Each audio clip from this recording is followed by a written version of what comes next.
Donc voilà, ce qui se passe, c'est ça. C'est je vais me reposer, je vais prendre une pause à partir de cette vidéo et je reviendrai justement à la mi-janvier avec plein de concepts, plein de force et plein d'idées.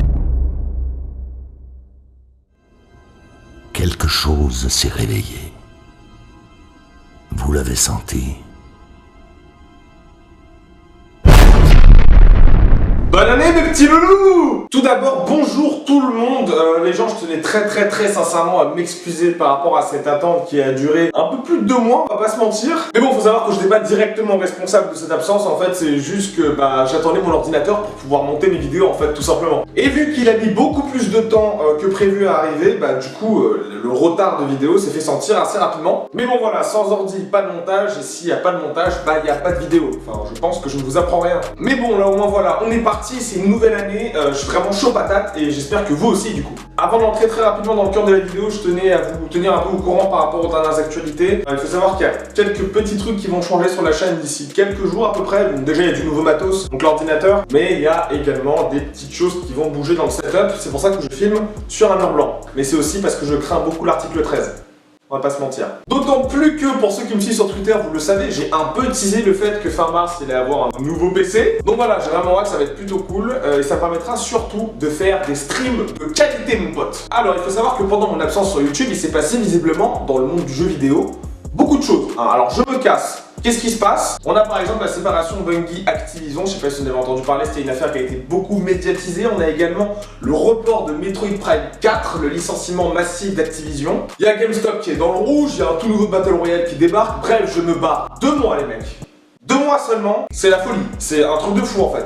Qu'est-ce qui se passe? Comment on fait? Je dois prendre un assistant en fait. Et bien évidemment, c'est pas parce que j'ai pas fait de vidéo que du coup je n'ai pas joué à des jeux. J'ai pu jouer à pas mal de jeux hyper intéressants. J'ai pu jouer entre autres à The Division 2 à la bêta fermée. J'ai pu jouer également à Dreams, le jeu qui n'est absolument pas daté en fait actuellement. J'ai également pu tester Anthem en bêta fermée. Là je suis également en train de tester du coup la version de 6 heures qui est disponible avec l'EA Access. Et j'ai également pu jouer à Resident Evil 2 Remake pour la démo. Mais bon, vu que la vidéo sort je crois début mars, ça sert un peu à rien d'en parler en fait. Et il y a également le 2e épisode du DLC d'Assassin's Creed Odyssey, Legacy of the First Blade, qui du coup j'ai pu y jouer en fait, voilà directement. Et pour ce qui est des actualités que j'ai manquées et vous donner mon avis sur ça, et bien c'est la vidéo d'aujourd'hui, et oui. Alors bien évidemment les amis, il faut savoir que cette vidéo ne rassemble pas toutes les actualités qui se sont passées pendant 2 mois, parce que sinon ça ferait une vidéo de 45 minutes. Et voilà, j'ai décidé de me concentrer sur des axes principaux d'actualité qui m'ont semblé vraiment intéressants, qu'il fallait que je vous apporte, et il fallait vraiment que je donne mon avis sur ça, donc voilà. C'est parti, on commence par les actualités. La séparation Bungie Activision. Du coup, vous êtes au courant, l'affaire a éclaté en tout début d'année, je crois que c'était début janvier, c'était l'affaire de la séparation de Bungie et d'Activision suite à un communiqué de presse officiel de Bungie qui annonçait la situation. Et ça a pas mal secoué les joueurs, on va pas se mentir. Pour ceux qui connaissent pas du tout Bungie, c'est ceux qui ont développé du coup Destiny, 1er et 2e, avec les extensions, etc. Et avant, ils étaient affiliés à Microsoft, parce que en gros, c'est les papas de la série Halo. L'histoire prend racine en 2010, souvenez-vous, à cette époque, Bungie avait acquis une renommée plutôt mondiale suite au succès des Halo avec Microsoft, mais du coup bon, étant donné qu'il y a eu pas mal de litiges entre Microsoft et Bungie, ils se sont séparés. Et du coup c'est en 2010 que Bungie annonce officiellement avoir passé un contrat avec Activision Blizzard, et en gros ce contrat stipulait que Activision Blizzard avait le droit de distribuer les jeux de Bungie, mais par contre Bungie restait propriétaire de ses licences. Le contrat était très particulier parce qu'on avait rarement vu ça dans le monde du JV à cette époque-là, et le contrat devait durer sur 10 ans, ouais, jusqu'en 2020. 2 ans plus tard, en 2012, Activision et Bungie dévoilent leur fameux projet. Il s'agit de Destiny, une nouvelle licence qui devait durer 8 à 10 ans, 5 épisodes à la base, et occasionnant un des univers les plus étendus de l'histoire du jeu vidéo. La somme d'investissement a été extrêmement élevée. Il faut savoir que Activision prévoyait sur le long terme de dépenser, je crois, un demi-milliard de dollars, ce qui est juste énorme. Genre c'est vraiment un budget colossal, vraiment. Mais du coup on a appris, début 2019, que rupture de contrat, juste pas très loin avant la fin en fait. Et là du coup tout le monde se dit qu'est-ce qui se passe, parce qu'en fait le contrat a été rompu vraiment pas à la dernière seconde, mais était presque à la fin du contrat, donc je sais pas pourquoi maintenant et pas l'année prochaine. Du coup il est très complexe de savoir toute la vérité. Beaucoup de youtubeurs ont fait des vidéos, mais bon, voici mon avis sur cette histoire. Je pense que Bungie, et là vraiment je parle en tant que société, a été sous l'emprise d'Activision et que les équipes ne se sentaient plus en phase avec les envies premières du studio. Peut-être que créativement il s'est passé quelque chose à l'intérieur du studio, du coup en interne, et il est possible que Activision ait un peu été en mode ouais bon ça non, ça oui, microtransactions par-ci, non ça me plaît pas trop. Du coup fatalement c'est un peu logique que les développeurs se sentent un peu bridés, c'est déjà arrivé, on connaît déjà ce genre de situation. Mais vraiment le gros du problème, c'est les retours et c'est les ventes des jeux. Destiny 1 et 2. Destiny, premier du nom, c'est certes extrêmement bien vendu, mais la presse et les joueurs n'étaient pas unanimes. Mais le pire est arrivé lors de la sortie du second opus qui fut très critiqué et qui s'est très peu vendu, ou alors en tout cas très en dessous des attentes d'Activision Blizzard. Ajoutons à cela un système économique pas forcément très attirant avec ses microtransactions dans tous les sens, surtout depuis la sortie de multiples extensions pas forcément données à tous. Il a forcément été compliqué pour Activision Blizzard et Bungie d'accepter cet échec et la situation s'est envenimée entre les deux sociétés. Surtout lorsque Activision a annoncé ne pas être satisfait des ventes de l'extension Renégat de Destiny 2. Tout ça, ça a dû, je pense, créer une sorte de clivage en interne et je pense que c'est une des raisons de cette séparation. Alors, économiquement, juridiquement, commercialement, Bungie reste propriétaire de ses licences. C'était dans les clauses du contrat qu'ils ont signé avec Activision en 2010. Ils pourraient par exemple s'auto-éditer pour, je sais pas, par exemple, faire un 3e épisode de Destiny où là, par exemple, ce sera beaucoup plus centré sur les envies du studio et les envies des joueurs. Ils pourraient tout simplement aussi ne pas le faire ou créer quelque chose d'autre, on n'en sait rien. Cependant, je suis assez fan d'une théorie qui a émergé sur internet suite à cette histoire. J'en ai entendu parler sur une vidéo de Bibi300, donc d'ailleurs si tu passes par là, bah salut, j'aime beaucoup tes vidéos, voilà. Je trouve actuellement que Microsoft aurait pas mal à gagner à racheter Bungie, ou du moins à passer un contrat ou une affiliation avec eux directement. Dites-moi vous ce que vous en pensez en commentaire, du coup est-ce que vous pensez que cette théorie est intéressante ou est-ce que vous pensez que Bungie va rester un peu dans son coin et revenir plus tard avec un autre studio pour les aider ou est-ce que vous pensez que... Eh ben, vous savez pas, tout simplement. GameStop dans le rouge. Micromania menacé. C'est une actualité qui a fait couler beaucoup d'encre, une actualité plutôt lourde, je trouve à mon sens, sur la potentielle fermeture de Micromania actuellement. Alors, pour vous résumer très brièvement l'histoire, la voici. Début février, nous avons l'information qu'apparemment GameStop, la maison mère de Micromania, donc c'est une société américaine de vente de jeux vidéo qui a racheté Micromania en 2008, je crois, si je ne me trompe pas. GameStop, la maison mère, eh ben... c'est chaud, c'est vraiment très chaud, ils sont dans le rouge, leurs actions en bourse ont vraiment chuté, c'est vraiment catastrophique. Ça faisait déjà quelques années qu'ils avaient pas mal de problèmes financiers, mais là c'est vraiment une dette plutôt colossale qui s'est creusée au fur et à mesure. Par ailleurs, je vous laisse juger par vous-même via ce tableau, on voit clairement que la courbe, c'est vraiment la merde. Donc je crois que les chiffres, c'était une chute d'action d'environ 30%, ce qui est très compliqué, surtout quand tu es une société qui doit déjà pas mal d'argent. Ces 30% du coup ont encore plus creusé la dette qui s'est élevée à, je crois, un peu plus de 800 millions de dollars. Ouais, c'est très compliqué. La société, suite à cette chute d'action et suite à cette situation économique très catastrophique, a décidé de se séparer de Spring Mobile. Je crois que c'était une boutique de vente d'accessoires high-tech. Du coup, ils l'ont vendu pour environ 735 millions de dollars. Ce qui fait qu'aujourd'hui, ils ont essayé de recombler leur dette et elle est aujourd'hui élevée à 60 millions de dollars à peu près. C'est beaucoup moins que 800 millions, mais ça ne règle toujours pas le problème parce que plus une société est endettée, plus ça va être compliqué au fur et à mesure. Et du coup, pourquoi Micromania a été menacé? Eh bien tout simplement parce que Micromania appartient à GameStop, encore actuellement d'ailleurs. Et du coup, beaucoup de gens se sont demandé, mais puisque c'est une filiale, entre guillemets, si la maison mère coule, bah du coup, toutes les autres filiales aussi en fait. Genre vraiment, c'est tout un réseau qui est voué peut-être à disparaître. Mais du coup, au final, Micromania a de fortes chances de s'en sortir actuellement, enfin, sur le court et moyen terme, à voir sur le long terme, c'est très compliqué.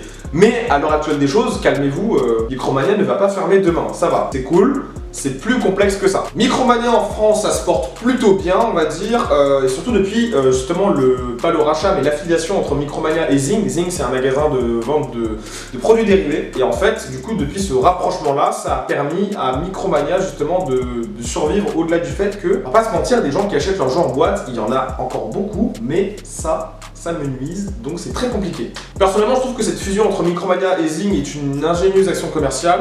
Ça a permis à Micromania de se ressortir la tête de l'eau un peu, parce que je crois que cette période-là, ils étaient un peu, pas dans le rouge, mais c'était un peu en chute. Du coup, qu'est-ce qui se passe? Bah, on a la maison mère qui est dans le rouge, mais par contre, une filiale française, Micromania, qui elle est dans le vert, parce que du coup, on a des actions qui sont en hausse, tout simplement. Au-delà de tout ça, les amis, ce qui est vraiment le plus effarant dans cette histoire, c'est qu'on n'a jamais été aussi confronté de façon aussi brute à l'avancée du dématérialisé dans le monde du jeu vidéo. La baisse d'action de GameStop est très significative au niveau de l'avancée du dématérialisé dans le monde du jeu vidéo. Beaucoup sur les consoles aujourd'hui maintenant, alors que le PC aujourd'hui, le démat c'est quasiment acquis. Et ça risque pas vraiment de s'arranger parce qu'il y a des projets de cloud gaming par rapport aux consoles qui sont vraiment très significatifs, comme Microsoft avec le projet xCloud ou encore Google qui arrive. Et il y a des consoles qui seraient à l'avenir du coup pas forcément obligées d'embarquer un disque optique avec elles, comme par exemple la Madbox.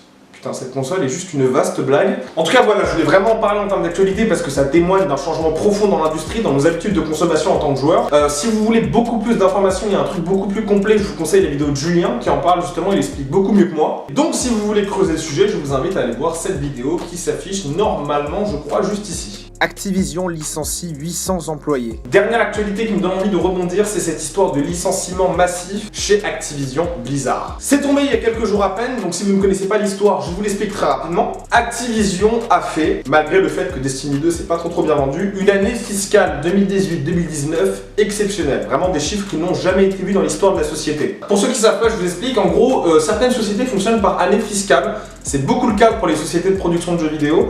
Une année fiscale se déroule de mars à mars. Voilà, c'est comme ça que les sociétés fonctionnent, c'est pas par année civile, par année scolaire, encore moins. Et donc là, quasiment fin février 2019, on arrive à mars, donc du coup Activision commence à faire son petit bilan, tout ça. On a beaucoup de sociétés qui commencent à afficher leur bilan et leur envie pour l'année prochaine en termes de fiscalité. Et du coup Activision fait son petit bilan et dit que les chiffres sont exceptionnels, malgré Destiny 2. Du jamais vu. Là on se dit ok c'est cool, par contre on apprend qu'il compte licencier 800 employés par la suite. Le lendemain ou le surlendemain, je sais plus vraiment quand est-ce que ça arrivait, mais ça arrivait très vite. Activision fait donc ce qu'ils avaient promis et se sépare de pas moins de 8% de ses effectifs, donc on pense que ça représente à peu près 800, un tout petit peu plus de 800 employés, c'est quand même colossal. C'est un licenciement massif. Ça a beaucoup été médiatisé sur Twitter mais aussi pas mal dans l'industrie parce que là on parle de plusieurs centaines de personnes qui se retrouvent sans emploi du jour au lendemain sans réel motif valable. Du coup, suite à cette histoire, et d'ailleurs, j'en avais fait un article sur Naughty Dog Mag, d'ailleurs, petite parenthèse, si vous ne connaissez pas Naughty Dog Mag, c'est un site sur lequel je fais des articles et je suis accompagné de Chris Liberty et de plein d'autres personnes qui sont cool, donc voilà, c'est un nouveau site où je fais des actualités. Et bref, du coup, pour revenir à ça, suite à cette histoire, du coup, eh bien, il y a pas mal de studios qui se sont mobilisés pour, du coup, recueillir toutes les personnes qui ont été licenciées par Activision et qui n'avaient plus d'emploi et plus d'autres perspectives de carrière. Donc du coup, c'était vraiment un bel élan de solidarité dans l'industrie. Les studios qui se sont mobilisés pour recruter les employés, il y en a pas mal. Il y a Naughty Dog, du coup forcément. Il y a eu Rockstar, je crois, Square Enix, Santa Monica Studio, Electronic Arts.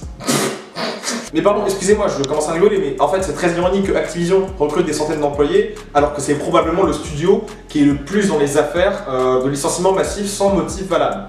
Je dis ça, je dis rien. Donc voilà, les faits sont là, ça me met toujours très mal à l'aise et ça me met pas mal en colère quand ce genre d'actualité arrive parce que c'est quand même très grave, enfin je trouve personnellement. Bien sûr, certains vont me dire en commentaire, et je suis totalement d'accord avec vous, que les licenciements ça arrive, voilà. Mais je pense qu'à un moment donné, il faut traiter les employés comme des êtres humains, en fait, ceux qu'ils sont directement, et ne pas les mettre à la porte comme ça du jour au lendemain, sans réel motif valable. En tout cas, moi j'en ai pas trouvé. Les communiqués sont parfois assez frileux pour ce qui est des motifs réels. Je pense que là, c'est vraiment une décision des actionnaires. De toute façon, c'est quasiment que des décisions des actionnaires en général pour ce genre de truc. Mais voilà, il y a des êtres humains, il y a des familles derrière, donc c'est quand même assez particulier, très délicat. Bien évidemment, je pense, mais je suis pas sûr, il y a dû avoir peut-être des indemnités de licenciement qui ont été faites. Mais est-ce que les 800 employés ont des indemnités? Je suis pas sûr. Donc peut-être qu'il y a eu un souci, je sais pas. Ça se trouve, ça peut être justifié vraiment avec des raisons valables. Mais dans l'état actuel des choses, si... Allô.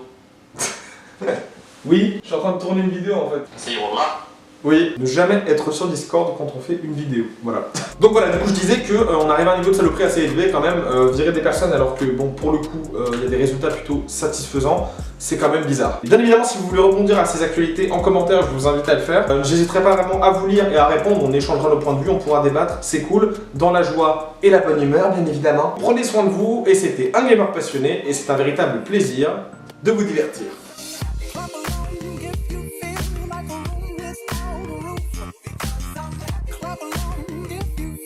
Like happiness is the truth. Clap along if you know what happiness is to you. Clap along if you feel like that.